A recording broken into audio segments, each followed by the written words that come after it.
You ever think you're just coming home to relax, only to find your girlfriend sitting in your apartment with her ex?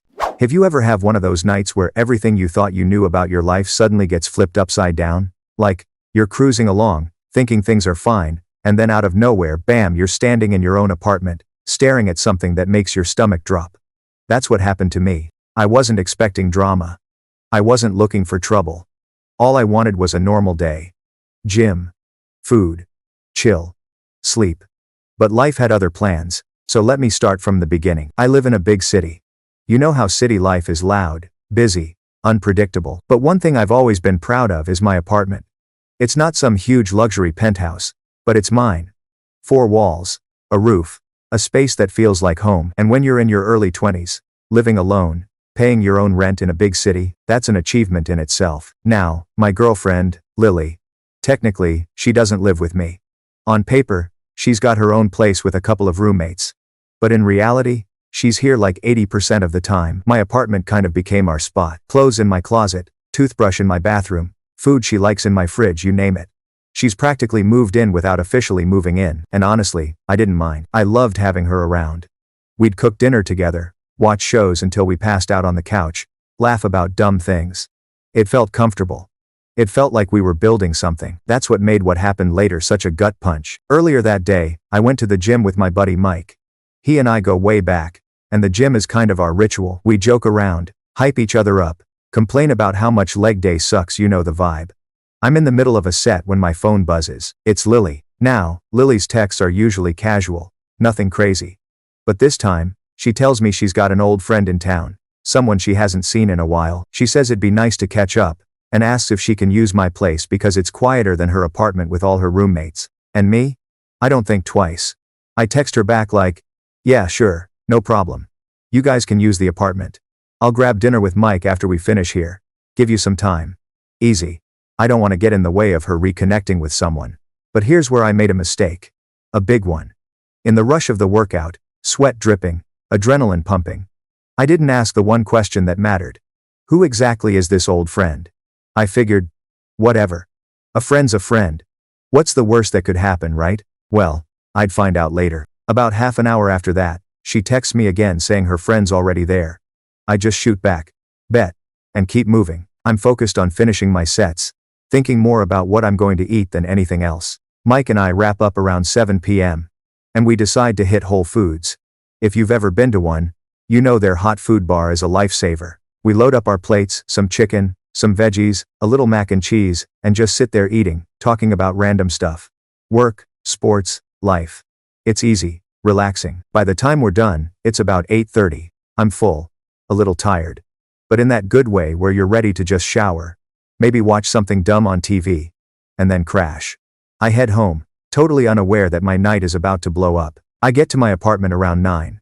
The door unlocks, I step inside, and the first thing I see right by the door are these big Timberland boots. Not mine. Definitely not mine. And not Lily's either. Instantly, my brain starts trying to rationalize. Okay, maybe her friend brought a boyfriend along. That's fine. I'll just have to be social for a bit. No big deal. I kick off my shoes, hang up my jacket, and start walking down the little hallway that leads into the living room. I'm not nervous, not suspicious, just curious. And then I step into the living room. Lily's on the couch.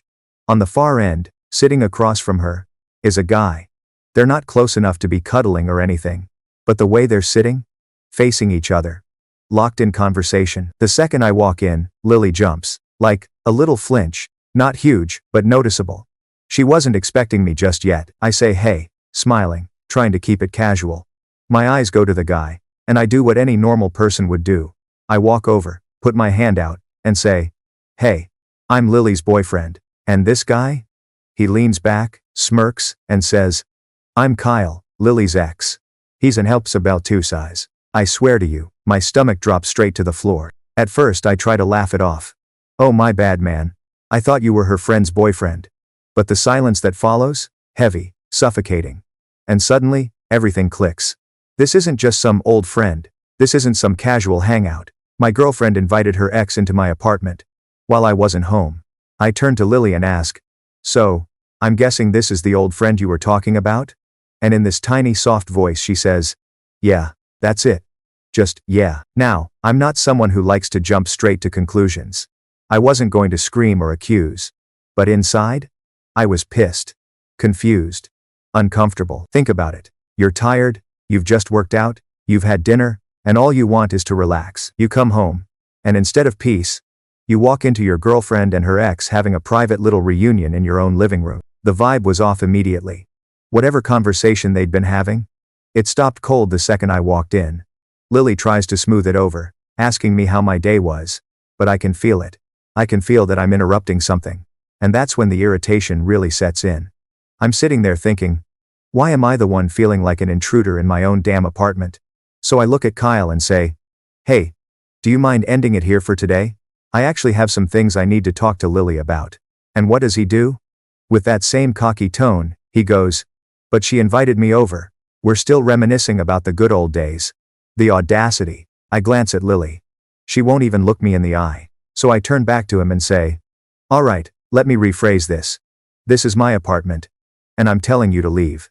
And instead of just getting up and going, he looks at her and says, do you want me to leave? That right there was the breaking point, because in that one moment, it wasn't just about him staying or leaving. It was about respect. It was about him treating my girlfriend like she had more authority in my own apartment than I did. Like her word mattered and mine didn't, and I snapped. What the hell do you mean by that? I don't care if she wants you here or not, I'm telling you to get the hell out of my house. Lily jumps in, panicking, telling me to calm down, telling Kyle he needs to leave. Finally, he gets up, slowly, like he's still trying to prove a point. I follow him down the hallway, making sure he actually leaves. He grabs his stuff and walks out. The door closes. And then it begins the real fight. The second that door shut behind Kyle, it was like the whole energy in the room exploded. I thought I'd feel relief once he left, like I had my space back. But instead, it got worse. Because now it was just me and Lily, and she was furious. She spins around, eyes blazing, and the first thing out of her mouth is, you embarrassed me. Embarrassed her? That's what she chose to say? I just stood there for a second, stunned. My blood was still pumping from the adrenaline of kicking this guy out. And now she's mad at me? I fire back. I embarrassed you? In my apartment? Are you serious right now? But she's not hearing me. She's pacing, arms waving, voice raised, ranting about how my reaction was totally uncalled for. How she told me her friend was coming over. How I overreacted, and I just stop her. I cut her off. No, Lily. You said a friend was coming over. A friend. At no point did you mention this friend was a guy, let alone your ex. Silence. For just a moment, she has no words. And that silence tells me everything. Because she knew. She knew she wasn't being upfront. She chose her words carefully when she texted me. And it wasn't by accident. So I push further. Do you understand how shady that looks? Do you understand what it feels like for me to walk into my own place and see you sitting here with him? Her arms drop to her sides. She shakes her head, muttering something about how nothing happened, how it was just a conversation, how I'm blowing everything out of proportion. But I'm not letting it slide. Nothing shady? You've been sitting here with your ex for hours. In my apartment. Without telling me who it was. And you're seriously acting like I'm the problem? That's when she tries to flip it. She says I was acting like an ass. That I blew up for no reason. That I embarrassed her in front of him. And something in me just snapped again. You're damn right I was mad. He was sitting in my living room, smirking at me. Like he belonged here. And you didn't say a word. You didn't defend me. You didn't even acknowledge how weird this was. You just sat there. I can feel my voice shaking. Not from fear, but from the sheer intensity of it all. My hands are clenched. My chest is tight. I'm trying to keep my composure. But every second that passes, I feel more disrespected. So I ask the question that's been burning in my head since I walked in. Why? Why are you even meeting him in the first place? And her answer? It floored me. She tells me he's going through a rough time. That he needed someone to lean on. That she just wanted to be there for him because he's a nice person. A nice person. I laugh. Not because it's funny, but because it's ridiculous. So, let me get this straight. He's going through rough times, and your solution is to invite him, your ex, into my apartment while I'm not here? That's your idea of helping? She nods, as if that explains everything. As if that's enough to justify it. And then she says the one thing that really made me see red. By hanging out here, in your place, it shows nothing shady is going on. Are you kidding me? That's nonsense, Lily. Absolute nonsense. If the roles were reversed, if my ex reached out to me because she was going through something, and I decided to invite her over, while you weren't home, you'd lose it. You'd call me a cheater. You'd blow up my phone. You'd probably show up at the door demanding answers. Don't act like you wouldn't. And you know what she says? She says, no. I'd understand. Because I have empathy. Empathy. I almost laughed again. But this time, it wasn't funny at all. I reminded her of something that happened just a week earlier. We were at the gym together, and a girl walked past me, complimented my form while I was lifting. All I did was smile and say thank you. Lily was pissed for the rest of the day. She told me I was too friendly, and now she wants me to believe she'd be perfectly fine with me sitting at home with my ex? Please. I call her out on it. I bring up the gym, the smile, the compliment. I remind her how upset she got over something so small, and you know what she does? She throws her hands up and says, I'm done talking. She storms toward the door, grabs her stuff, and leaves, just like that. I don't chase her. I don't call after her. I don't send a single text. I just stand there in the middle of my living room, staring at the empty space she left behind, trying to process what the hell just happened. Because let me tell you, that silence? That was louder than any shouting we'd done. When the door slammed behind Lily, I was left in silence. And silence can be deafening. I stood there for a while, just frozen. My mind was racing, my heart pounding, but my body wouldn't move. You ever feel like you're stuck between wanting to scream and wanting to collapse? That was me. The first thought that hit me was, what the hell just happened? One minute I was walking into what I thought would be a quiet night. The next, I was in the middle of some twisted soap opera. I sat down on the couch, the same couch where Lily and Kyle had been sitting just minutes earlier. And that detail?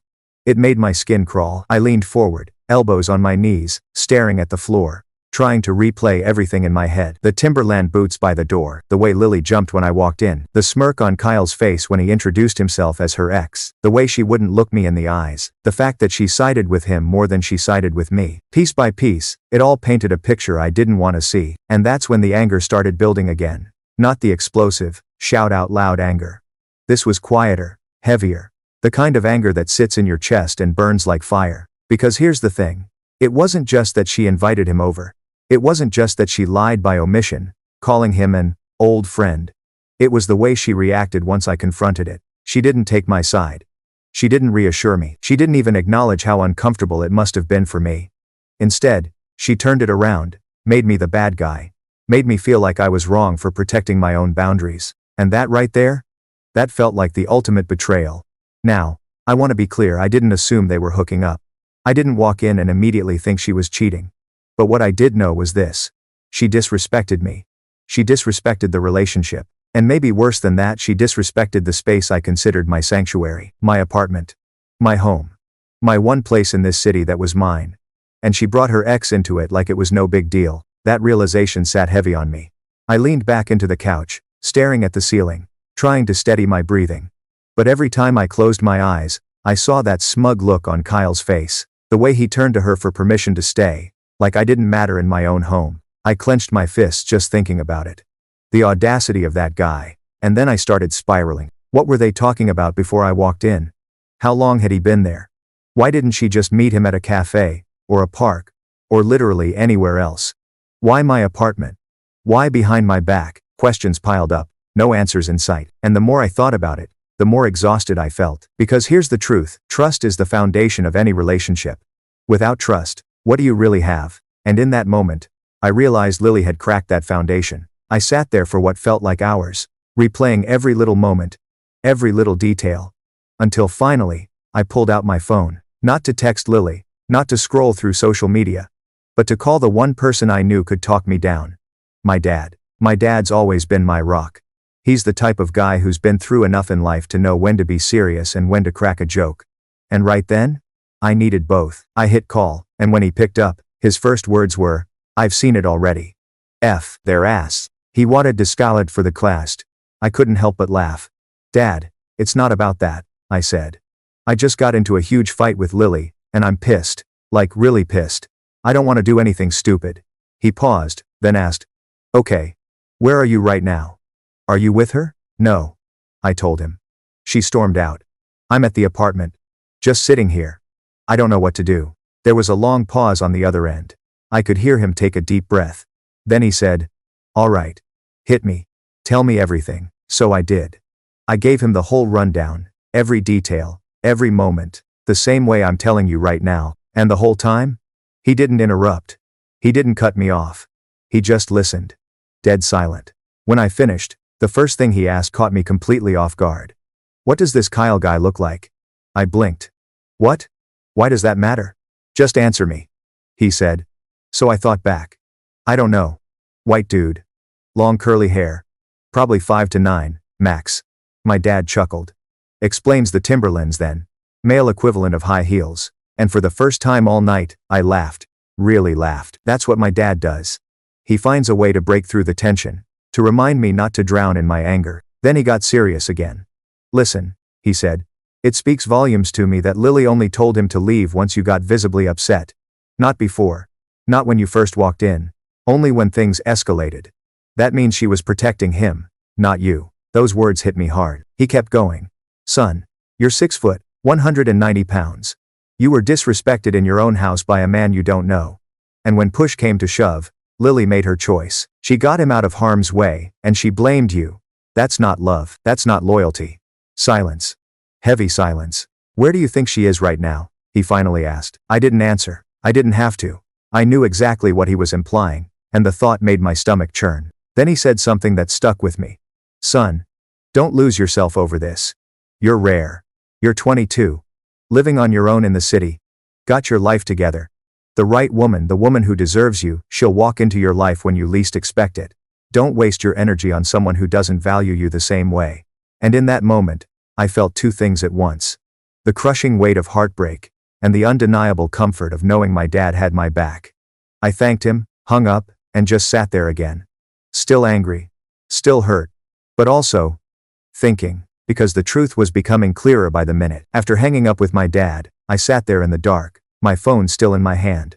I felt drained mentally, physically, emotionally, the kind of drained where even blinking feels like work. I hadn't moved in what felt like hours, just staring at the blank TV screen across the room like it held all the answers. And then my phone buzzed. I didn't even want to look at it. My gut already told me who it was. Sure enough, Lily. I unlocked the screen and there it was, a wall of messages. Can we talk? I'm sorry. I didn't mean to upset you. I should have told you it was Kyle. I didn't want you to get the wrong idea. Nothing happened, I swear. Nothing is going to happen. I love you. One after another.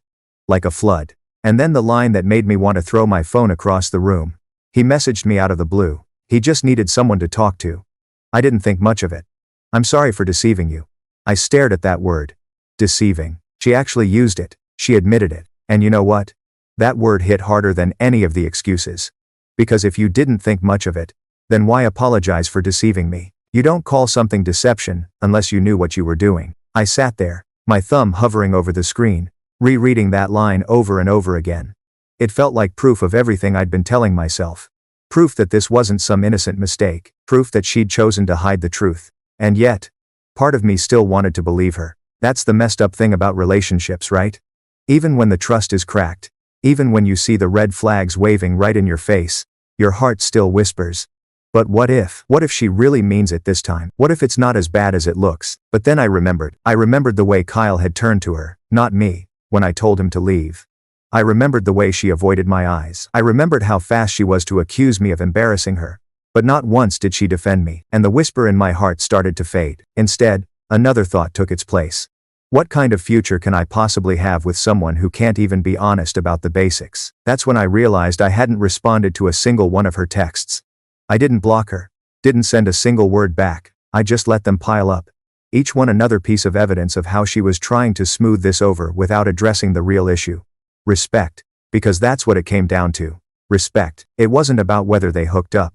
It wasn't about whether she cheated physically. It was about the fact that she thought it was okay to bring her ex into my home, lie by omission, and then flip the script to make me the villain when I called her out. I leaned back on the couch, rubbing my hands over my face.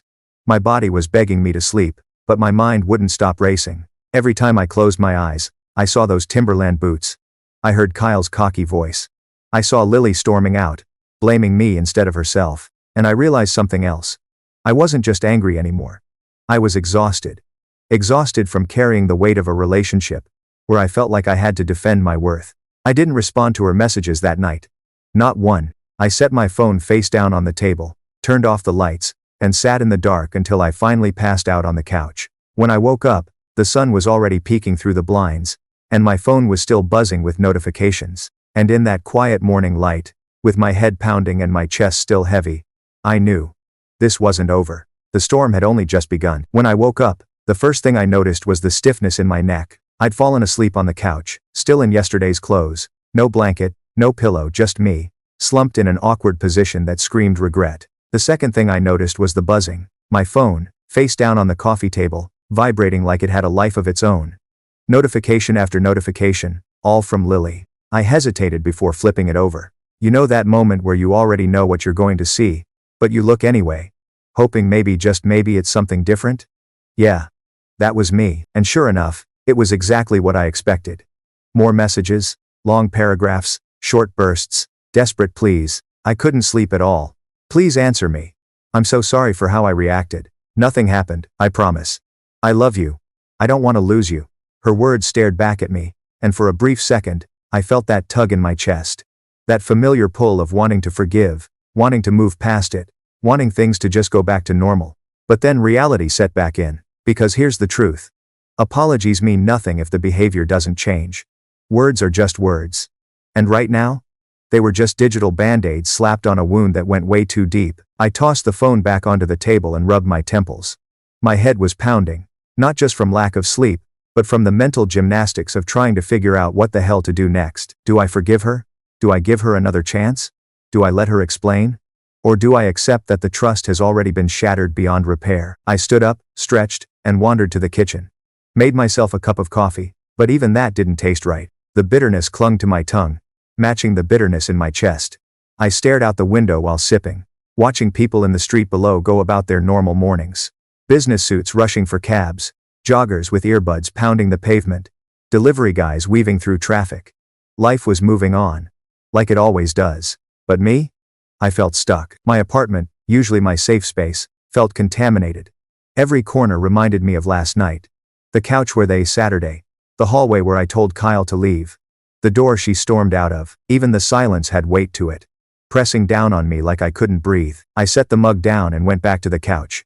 My phone buzzed again. Another message. This time, it wasn't just words, it was a missed call notification. She had tried calling, multiple times. Voicemails, too, and I didn't want to listen.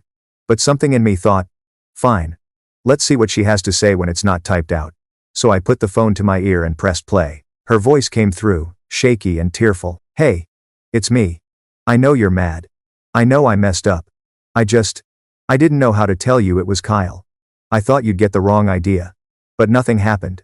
I swear, I just wanted to be there for him because he's going through so much. Please believe me. Please don't give up on us. I love you. Call me back. It was not felt to a Gontes. I let the voicemail finish, then just sat there in silence again. Because here's the thing. If she really thought I'd get the wrong idea, that means she already knew how wrong it looked. She wasn't oblivious. She wasn't careless. She made a conscious choice to hide the truth, and that stung more than anything. I picked up the phone, thumb hovering over her contact name. Part of me wanted to hit call, to hear her out, to cling to the relationship we'd built over 2.5 years. But the other part of me, the louder part, kept replaying my dad's words in my head. Son, when push came to shove, she didn't choose you, she chose him. That line echoed in my skull like a drumbeat, and the more I thought about it, the more I realized he was right. It wasn't just about last night.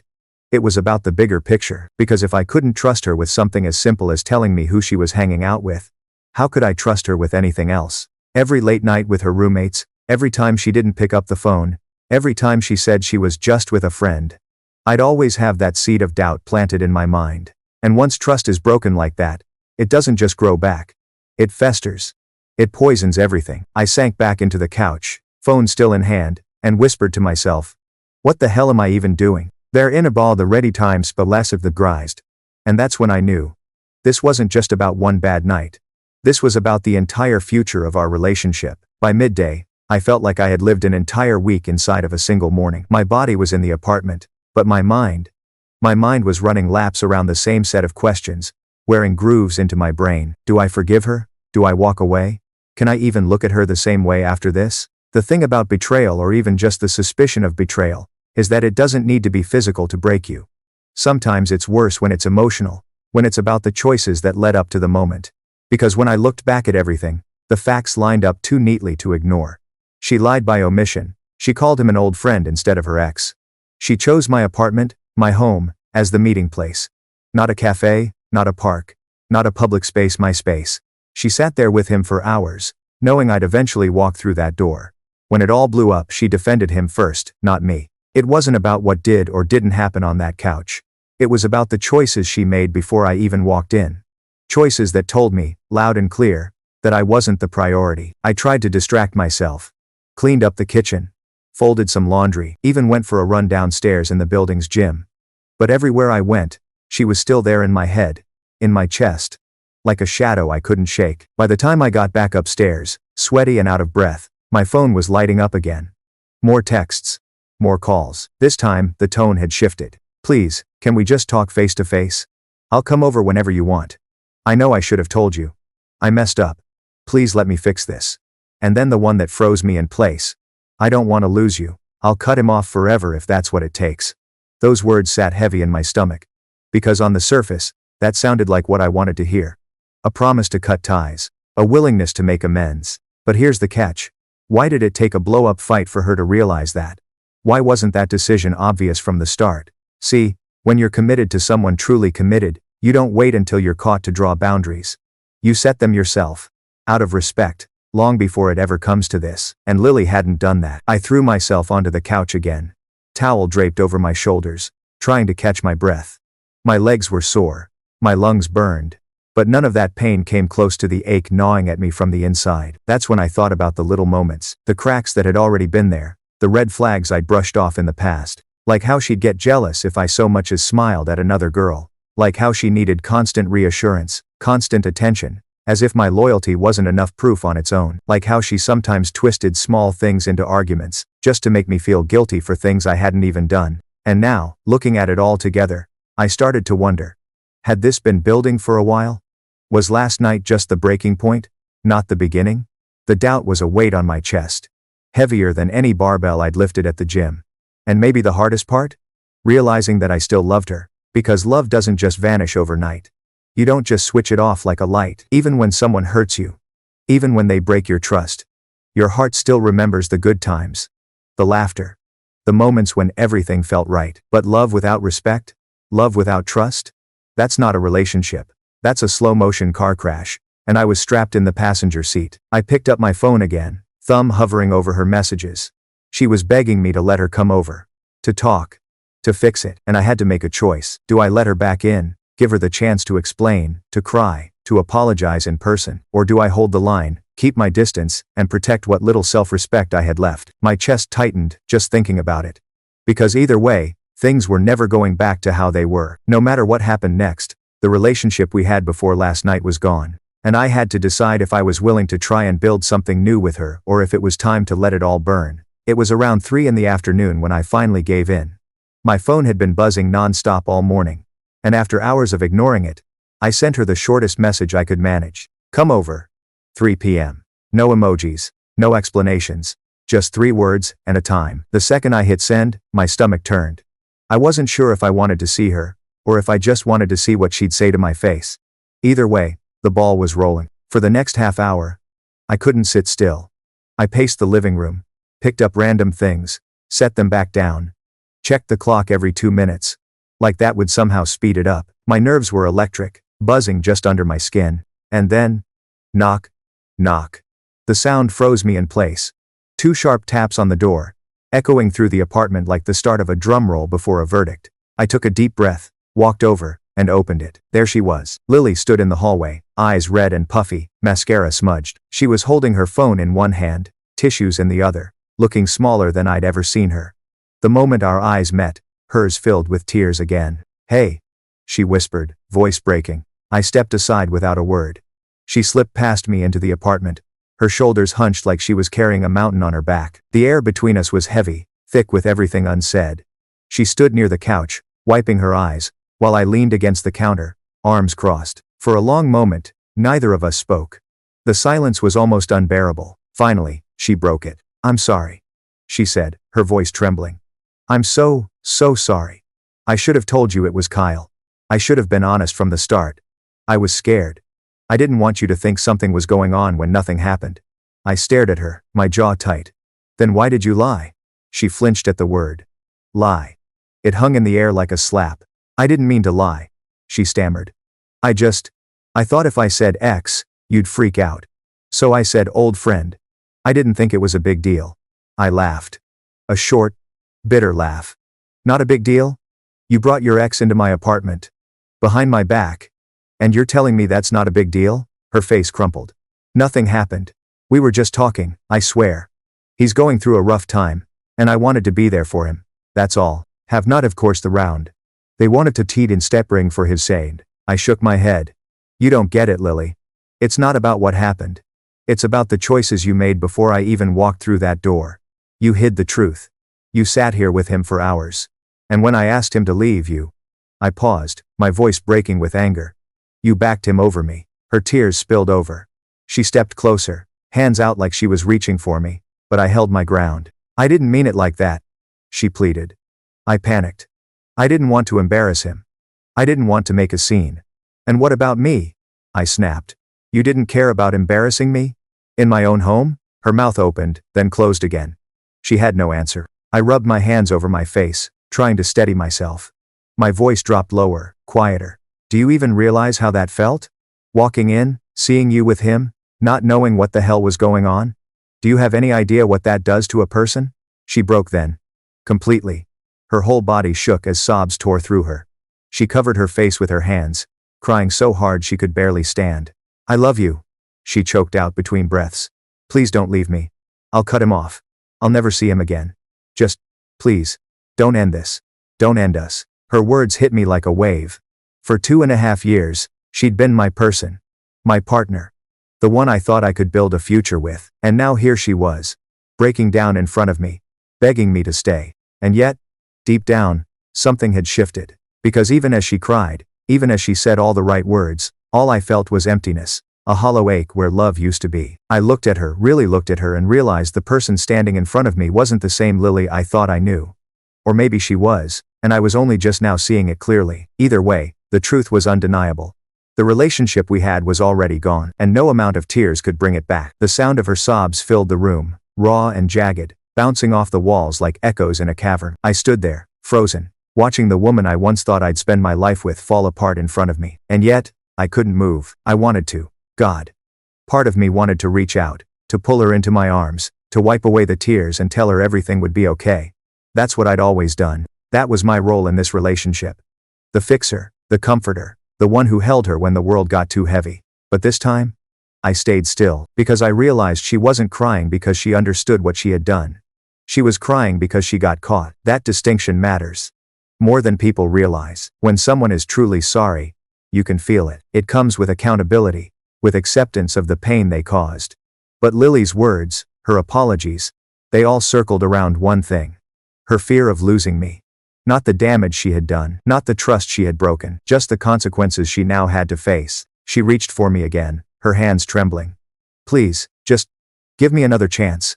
I'll prove it to you. I'll do whatever it takes. I stepped back. Not a big step, just enough for her hands to fall short. For the space between us to feel wider than it ever had before. Her eyes widened at the gesture, and fresh tears spilled over. Lily, I said. My voice low. Rough, like gravel in my throat. I can't do this anymore. They were comparisons, and rather. Her face crumpled, disbelief flooding her expression. What? No, you don't mean that. You're just angry. Please. I shook my head, cutting her off. I mean it. You made your choice when you invited him here. You made your choice when you lied. You made your choice when you backed him instead of me. And now? I have to make mine. She shook her head violently, like she could undo my words by sheer force. No, please don't say that. I love you. I love you more than anything. I can't lose you. Her desperation clawed at me, and for a second, I almost faltered. Almost. Because love is a powerful thing. It makes you want to forgive, even when you know you shouldn't. But then I remembered every second of last night. The boots by the door. The way Kyle smirked when he introduced himself. The way Lily couldn't meet my eyes. The way she got angry at me instead of at him. And just like that, my resolve hardened. I loved you too, I said quietly. More than you'll ever know. But love without respect? Without trust? It's nothing. And I can't build a future on nothing. She collapsed onto the couch, sobbing so hard, her whole body shook. I stood over her, heartbreaking, but knowing it was the only way. "I'm sorry," I whispered. And I meant it. Because despite everything, a part of me would always care for her. Always remember the good times, the laughter, the nights we spent talking until dawn. But those memories weren't enough to save us now. After a few moments, I grabbed a trash bag from the kitchen and started gathering her things. The sweater she left draped over the chair, her spare toothbrush in the bathroom, the makeup bag she kept in the drawer. She looked up, eyes wide and pleading. "What are you doing?" "Helping you," I said flatly. "So you can leave." Her lips trembled. "You don't mean that. You can't mean that." But I did. And for the first time in 2.5 years, I wasn't bending, wasn't compromising, wasn't ignoring my own needs just to keep the peace. This was my line in the sand, and I wasn't crossing it. The trash bag in my hand felt heavier than it should have. It wasn't just clothes and toiletries inside, it was 2.5 years of memories, condensed into plastic and silence. Lily sat on the couch, her face buried in her hands. Every so often she'd glance up at me, eyes red, lips trembling, as if hoping I'd change my mind mid-motion. But I didn't. I moved through the apartment slowly, methodically. Every corner held something of hers. A sweater draped on the back of a chair. A pair of socks shoved behind the couch cushions. Her hair tie looped around the lampstand. Tiny traces of her existence that had blended so seamlessly into mine. Until now. When I had to erase them one by one. When I placed the last of her things by the door, the weight in the room grew unbearable. She stood, hesitating, clutching her purse like it was a lifeline. "Please," she whispered. Her voice cracked on the word. "Don't do this. We can fix it. I'll do anything." I swallowed hard. For a moment, the image of all our good times flickered in my mind, like a cruel slideshow. Our first trip together, the nights we stayed up binging shows, the little notes she used to leave in my jacket pocket, but every memory was stained now, overshadowed by last night. "I can't," I said softly, almost to myself. "It's already broken." Her tears flowed harder. She shook her head as if refusing to let the words settle. "No. No. You can't mean that. You love me. You do." I closed my eyes, inhaled deeply, and forced the words out. "I did. But love isn't enough if I can't trust you." That sentence seemed to knock the air out of her. She staggered back slightly, like it was a physical blow. The silence stretched between us, raw and cutting. Finally, she bent down, picked up the trash bag, and slung it over her shoulder. Her hand lingered on the doorknob for a long moment, trembling. She turned to look at me one last time. Her face was streaked with tears, her makeup smeared, her eyes searching mine for even the smallest crack in my resolve. But I had none left to give. She opened the door slowly. The hallway light spilled into the apartment, washing her in a pale glow. For a moment, she looked like a stranger standing in my doorway, someone I used to know, but no longer recognized. And then she stepped out. The door clicked shut behind her. The sound was final. Like a gavel hitting the block, sealing the verdict. I stood there, staring at the door, my chest heavy. The apartment, once filled with her voice, her laughter, her presence, was now silent. Too silent. I walked back to the couch and sank down. The cushion still smelled faintly of her perfume. That familiar sweetness that once brought comfort now felt like a ghost haunting the air. I leaned forward, elbows on my knees, head in my hands. The weight of it all crashed down at once. I'd just ended the relationship that had defined the last 2.5 years of my life. My partner, my confidant, the person I thought might be my forever gone. Just like that. And the worst part? I didn't feel relief. Not yet. Just emptiness. The kind of emptiness that seeps into your bones and makes the world feel a little less colorful. I sat there for what felt like hours, staring at nothing. The silence pressing in until I thought I'd suffocate. It wasn't until the sun dipped low and shadows crept across the floor that I realized the truth. This apartment wasn't just empty of her. It was empty of us, and I had to figure out how to live with that. The hours after Lily left stretched on like an endless void. The apartment that had once felt warm and alive now felt like a museum of memories. Her laughter embedded in the walls, her presence woven into every piece of furniture. And yet, she was gone. I sat there, unmoving, as the afternoon light shifted into dusk. The golden rays that poured through the blinds faded into cold gray shadows. And eventually, the apartment was swallowed by darkness. I didn't bother turning on the lights. It almost felt right to sit there in the dark, as if the room itself understood the heaviness pressing down on me. Every little sound hit differently now. The hum of the refrigerator, the faint buzz of traffic outside, the creak of the floor when I shifted my weight. Normally, these were the unnoticed background noises of daily life. Tonight, they felt like reminders of how crushingly alone I was. I pulled out my phone more times than I could count. Not to message her, I refused to be the first one to break, but out of habit. Out of that desperate, lingering hope that she might have sent something new, something different. Something that would magically erase everything, but the screen stayed stubbornly blank. It's strange how quickly routines unravel. Just the day before, I knew exactly what my evening would look like. Lily curled up on the couch, scrolling her phone. Me putting together something simple for dinner. Maybe a Netflix show in the background. Ordinary, predictable, safe. And now? The couch was empty. The kitchen silent. The future uncertain. My mind kept circling back to one question. Did I do the right thing? I replayed the moment over and over. Her standing in the doorway, crying, begging. My voice steady, telling her it was over. The door shutting. Final. Part of me felt strong for standing my ground, for choosing self-respect over convenience, for refusing to ignore the red flags, no matter how much it hurt. But another part of me, the softer, weaker part, ached with doubt. What if I'd overreacted? What if nothing really happened with Kyle? What if this was a test I had failed, pushing her away instead of fighting for us? Those thoughts clawed at me, whispering in the dark. And the worst part? I couldn't answer them. Because the truth is, I didn't know what happened on that couch before I walked in. I didn't know what words they'd exchanged, what feelings lingered between them. And I never would. That uncertainty was a wound I couldn't stitch shut. I tried to distract myself, picked up a book. Couldn't get through a page. Turned on the TV. Didn't even register what was playing. Opened a bag of chips. The taste felt like cardboard. Nothing filled the void. Eventually, I gave up and lay back on the couch, staring at the ceiling. The plaster patterns blurred as my eyes burned with unshed tears. I hadn't cried yet. Not when I caught them. Not when we fought. Not even when she left. But lying there in the silence, it finally hit me. The weight of it all.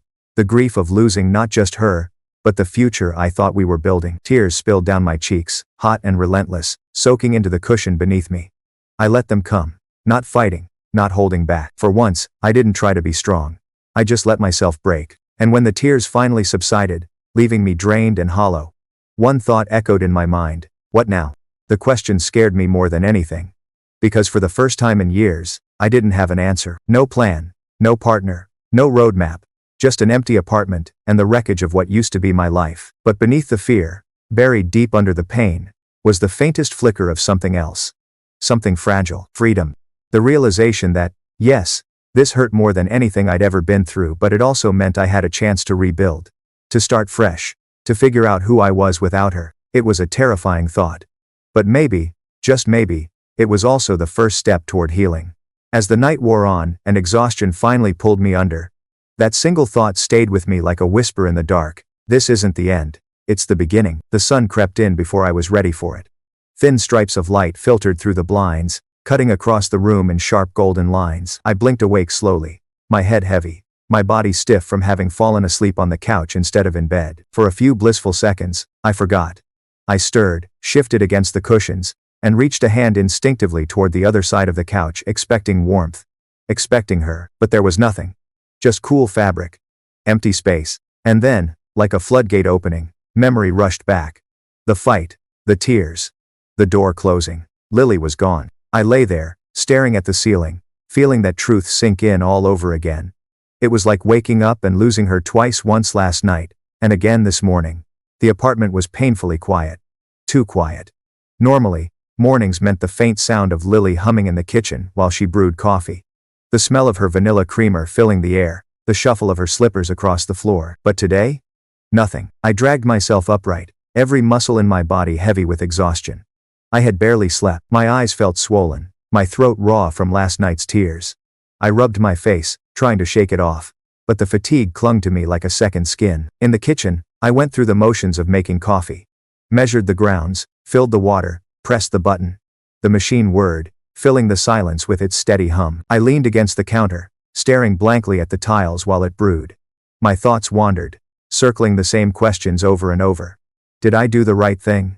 Was this really the end? Could I have handled it differently? When the coffee was ready, I poured a mug and took a sip. It tasted bitter, even with sugar. Maybe it was always this bitter. And I just hadn't noticed, because Lily's laughter had sweetened everything. I walked to the window and pulled back the blinds. Outside, the city was already alive, cars rushing, people hurrying, life moving forward without hesitation. It struck me how strange it felt, watching the world continue as if nothing had changed. When for me, Everything had. I sat at the table, sipping my coffee, trying to ground myself. That's when I noticed the little things. The coaster she always used, still sitting by her spot. The chipped mug she loved, resting upside down in the dish rack. The faint trace of her perfume on my hoodie hanging by the door. Each reminder was a knife twist. But I didn't move them. Not yet. Instead, I let myself feel it. The emptiness. The loss. The reality of being alone again. And then, slowly, a thought crept in. This is what healing looks like. Not clean, not quick, not painless. Just one step at a time. One morning at a time. I didn't have answers yet. I didn't have a plan. But I did have this moment, the first morning of a new chapter, and maybe that was enough for now. The hours of that first day stretched out like rubber bands, taut, fragile, threatening to snap at any second. After finishing my bitter coffee, I tried to force myself into routine. I showered, got dressed, even sat down at my desk with my laptop open, pretending like I could just work. Like it was just another ordinary day, but my focus was gone. Emails blurred into nonsense. Words refused to line up on the screen. Every notification made my stomach twist. As if it might be her reaching out again, even though part of me knew I shouldn't want that. I caught myself staring at my phone more than at my work. The silence from her was deafening. No texts, no calls. Not a single word since she walked out last night. And that silence was louder than anything. By noon, I gave up trying to be productive. I shut the laptop and leaned back in my chair, staring at the ceiling. My chest felt heavy. Like someone had stacked bricks inside me. I thought about calling her. Just to hear her voice. Just to break the silence. But every time my finger hovered over her name, I stopped. Because deep down, I knew what would happen. She'd cry. She'd apologize. She'd beg. And I'd feel that tug in my chest, the urge to give in, to comfort her, to take her back. And that wasn't what I needed. Not now. So I put the phone face down and tried to resist. Around early afternoon, my dad called. His name lighting up the screen brought a flicker of comfort. I answered, and his voice came through, steady and warm. Hey son. How you holding up? I didn't even try to sugarcoat it. Not great. There was a pause. He let the words hang there, giving me space. Then he said, That's okay. You're not supposed to be great right now. Something about that hit me. Everyone always says be strong, move on, don't let it get to you. But my dad was telling me the opposite.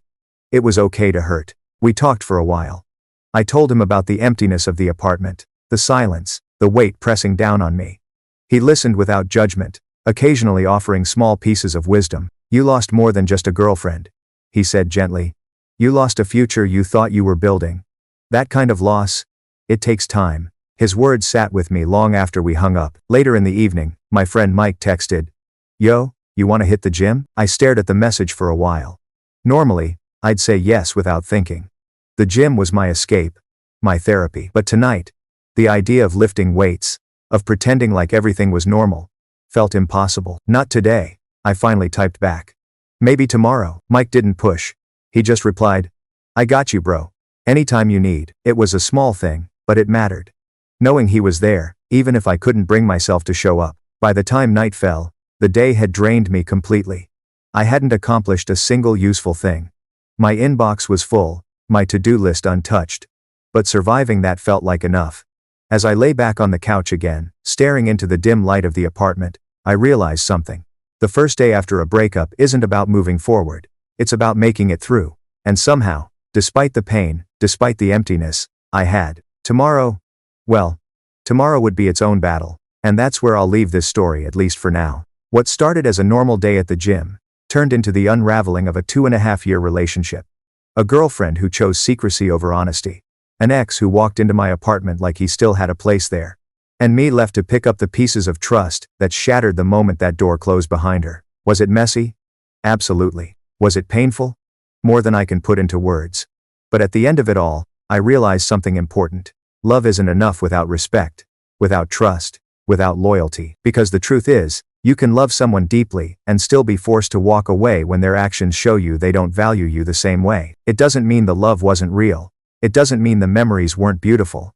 It just means the future you thought you had together wasn't built on solid ground. If you've ever been in this kind of situation, if you've ever sat alone in the silence of a room that used to feel full, you know how heavy it is. You know the ache of losing not just a person, but the version of yourself you thought you were with them. But maybe, just maybe, endings like this aren't just endings.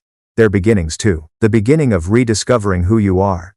The beginning of setting boundaries and refusing to compromise on respect. The beginning of building a life where trust isn't questioned, where loyalty isn't optional, and where love actually feels safe. So if you're watching this, and you're going through something similar, I want you to hear this clearly. You are not alone. You are not weak for hurting. And you are not wrong for walking away when someone shows you they don't deserve the place they had in your life. Because sometimes the bravest thing you can do isn't fighting to hold on. It's finding the strength to let go. Thank you for sticking with me through this story. If it resonated with you, or if you've got your own experience to share, I'd love to hear it in the comments below. Your stories matter. And as always, take care of yourselves, respect yourselves, and remember, trust is the only real currency in a relationship. Guard it well. Until next time. So, that's where the story ends for now. I stood in the ruins of what used to be my relationship, staring at the silence she left behind. On paper, it's simple. She lied. I ended it. But life isn't paper, is it? It's messy, it's complicated, and even when you walk away, the questions don't stop. Was she telling the truth when she said nothing happened? Was Kyle really just going through rough times?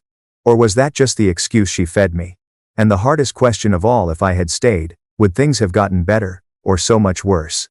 I don't have those answers. Not yet. What I do know is this. Once respect is gone, trust follows. And without trust, love can't survive. But here's the thing, I can feel that this isn't the end of the story. Not really. Because breakups don't end cleanly. They linger. They echo. And something tells me, Lily's chapter in my life might not be fully closed. So, if you want to know what happens next if she comes back, if I ever let her through that door again, or if I finally find peace without her, stay tuned, because sometimes, the hardest part of a breakup isn't the moment you say goodbye, it's everything that happens after, and that, right there, was the turning point. Yes, it hurt. Yes, it felt like the ground gave way under me, but here's what I've learned. Sometimes life has to break you open to show you what you really deserve, because the truth is, walking away from someone who disrespects you isn't weakness, it's strength. It's saying, I choose myself. I choose my peace. I choose my future over someone else's lies. Maybe you've been there. Maybe you're going through it right now. Nights when the silence feels unbearable. Days when the memories replay in your head like a broken record. It's hard. It's exhausting. It makes you wonder if moving on is even possible. But listen to me, healing is not about forgetting. It's about remembering your worth. You are not defined by the people who betrayed you. You are not defined by the lies they told, or the love they failed to give. You are defined by the way you rise, the way you rebuild, the way you refuse to settle for less than you deserve. If this story leaves you with anything, let it be this. Trust and respect aren't optional in a relationship. They are the foundation. Without them, love crumbles.